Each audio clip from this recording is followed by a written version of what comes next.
You've been asking about SNDL. Here it is. I'm not going to go into the backstory on Sundial. If you're asking about Sundial, then you already know about the company and what the company is about. If the $1 million question is right now is, do you invest or not? The simple answer depends on how you are investing. Let's break it down.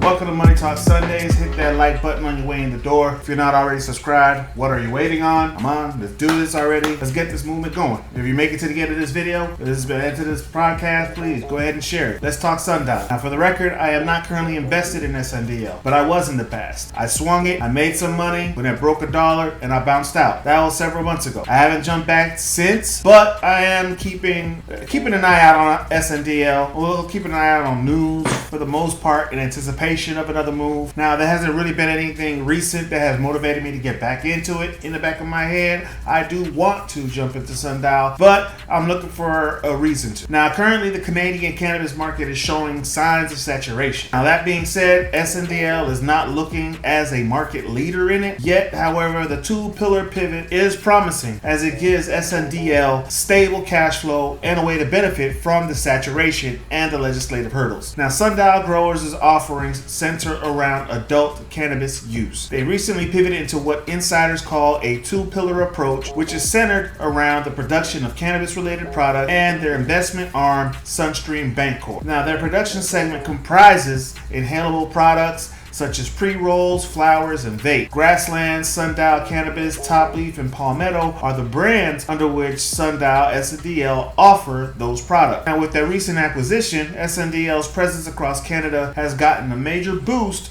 with the company now keeping an eye on the U.S. market.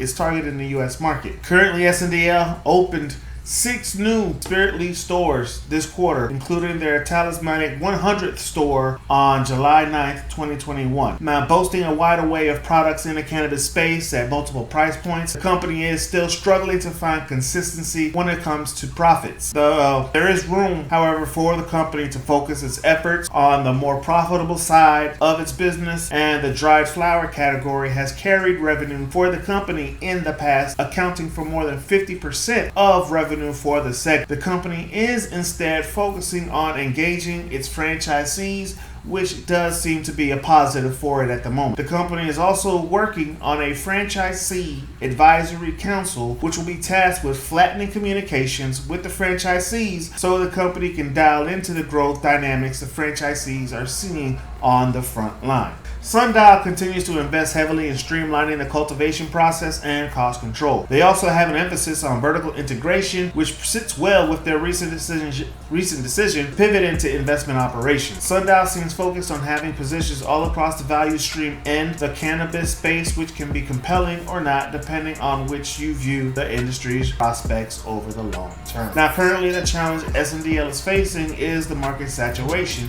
which makes it difficult for the company to differentiate itself from its peers, the competition. The company hasn't really been able to find major success in this segment yet, but as attrition thins out the competition in the Canadian market, that may change. If SNDL is able to hold out for the long run, it may come out as one of the leaders in the cannabis market in Canada. And in the meantime, SNDL is focusing on increasing efficiency and improving its internal cost controls to protect its robust liquidity position, which is now bottom line. SNDL is still a ways below the dollar mark. When it comes to affordable stocks to amass a good position, SNDL is adequate candidate. Only thing though with SNDL is that there's nothing on the horizon currently that will encourage a bull run. I don't see anything happening anytime soon, but if you have the patience and the capital to go ahead and invest in it, go ahead and start building up your position. I might do so maybe within the next several weeks depending on what I see happening in the news. As I said before, I'm still keeping an eye on SNDL. Now, tomorrow isn't promised to anyone, so it could go either way. SNDL could go up more, it could go down more, it could have good news, it could have bad news, it could go either way. At the end of the day, playing the market is just a form of gambling, is it not? So the question is, are you feeling lucky? Now, this is Stevie B from Money Talk Sundays. If you haven't done so already, hit that like button. If you made it this far, please go ahead, hit that subscribe button and that share button. You listen this long, you watch the video or listen to the podcast this long, share it, spread the word. Let's talk SNDL. I'm definitely open to you guys and hearing what you have to say, so drop a comment or a DM and let's chat it up. We are going to do this. One love.